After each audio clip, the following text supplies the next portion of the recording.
Hello, my name is PJ Boyce, and I'm here to talk to you about the role of health promotion in education and cancer prevention. I'm well positioned to speak about this because I have a master's degree in education leadership.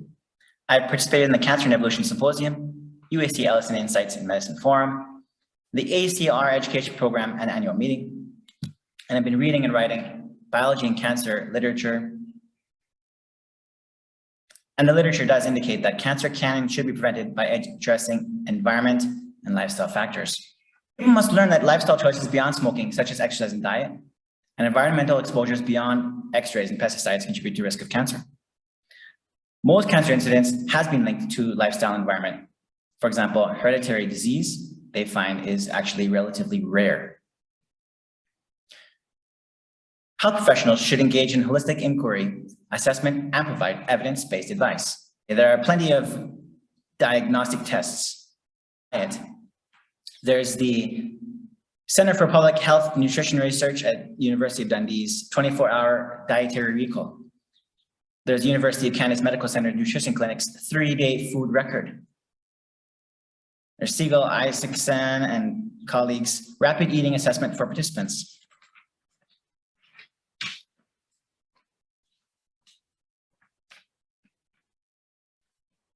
There's also BMI assessment tools. For example, those provided by the American Society of Clinical Oncology in the Obesity and Cancer Guide for Oncology Providers. There's the International Physical Activity Questionnaire next to look into physical activity. There's also International Sedentary Assessment Tool developed by Prince and colleagues, and the 7-day Sedentary Time Questionnaire. Next is the Exercise Medicine Healthcare Providers Action Guide Physical Activity Vital Signs tool. And then moving on to substance abuse, there's the Johns Hopkins Healthcare CAGE Substance Abuse Screening Tool, Public Health England's Modified Single Alcohol Screening Questionnaire, Alcohol Use Disorders Identification Test from the World Health Organization, and Exercise Stages of Change Questionnaire next to gauge readiness. And there's the readiness ruler provided by the Center for Evidence-Based Practices.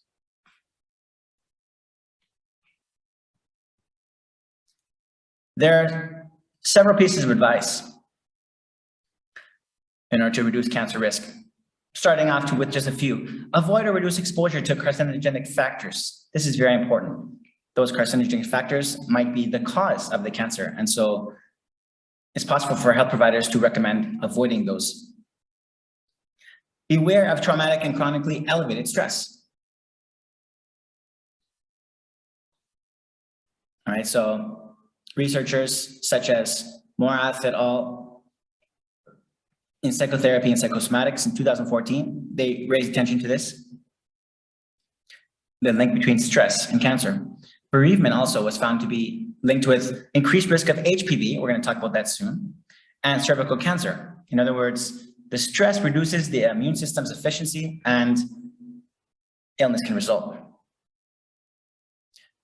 Stress hormones were found by Flaherty and colleagues, the glucocorticoids, and they've been found to induce production of reactive oxygen species, reactive nitrogen species, and cause DNA damage. Health providers can also help curb infection through vaccination, encouraging vaccination, abstinence, safe sex, and injections.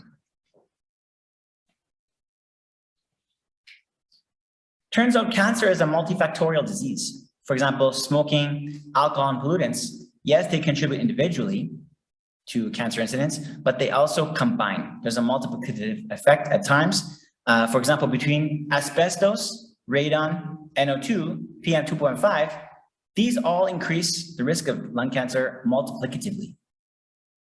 And we're going to see more examples of the multiplication of risk factors in the rest of the presentation. Obesity increases hypoxia and fat inflammatory cytokines. And so today we know the mechanism by which this is working. It's not simply hypothesis. It's not simply a matter of correlation. We actually have a mechanism. Hypoxia is the lack of oxygen.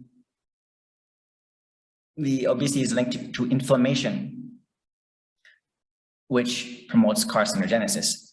Obstructive sleep apnea, okay, which is a lack of oxygen, also increases risk of cancer. Oxygen saturation below 90%, in other words, in that hypoxic state, is strongly associated with unfavorable effects on cancer. Experimental studies suggest that hypoxia is an important risk factor for cancer growth and aggressiveness, and thus sleep fragmentation increases cancer risk.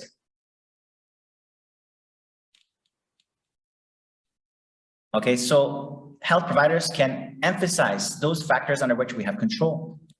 Focus on lifestyle factors, environmental exposures that people might be able to change. Okay, and it's going to be possible to plan interventions based on that change. It's going to be possible to address obesity and inflammation through diet, behavior, and therapeutics. Sometimes this can be life-saving. For example, aspirin has saved someone's life. Long-term low dose as well lowers risk of cancer, saving lives. In this example, 81 milligrams per day over 10-year period can significantly reduce colorectal and other cancer risk, and the benefits continue all the way after age 50, all the way into the senior years. Of course, one of the issues with the anti-inflammatory drugs, aspirin, cyclooxygenase inhibitors, yes, they reduce cancer incidence, but there is also an increased risk of bleeding and hemorrhage. And so that is an important harm to be aware of. And that risk does increase with age, according to CERSIC in Schottenfield and Fromeni's Cancer Epistemology and Prevention, 4th ed. 2018. Right, so it's important to know, however, long-term aspirin reduces colorectal cancer incidence by 35%, mortality down by 40%. Esophageal cancer incidence down by 30%, mortality down by 50%. Stomach cancer incidence down by 30%, mortality down 35%. Breast cancer incidence down 10% thanks to long-term use of aspirin, mortality down 5%. Prostate cancer incidence down by 10%, mortality down by 15%. Lung cancer incidence down by 5%, mortality down by 15%. And so these numbers presented by CERSIC in that article, they help explain why this is well recommended. Okay, and a little bit more regarding the circadian rhythm. Shift work has been found to disrupt the circadian rhythm. This relates to hormone, perhaps it's related to the melatonin secretion disrupted, and then that can relate to breast cancer, which is a hormonally influenced cancer. All right, and that can be detected also by use of the metabolite 6-sulfatoxymelatonin, all right, AMT6, detected in the urine. Okay, so advice can be given to avoid shift work if possible. Avoid staying up late as well, very late and losing sleep. That is a risk.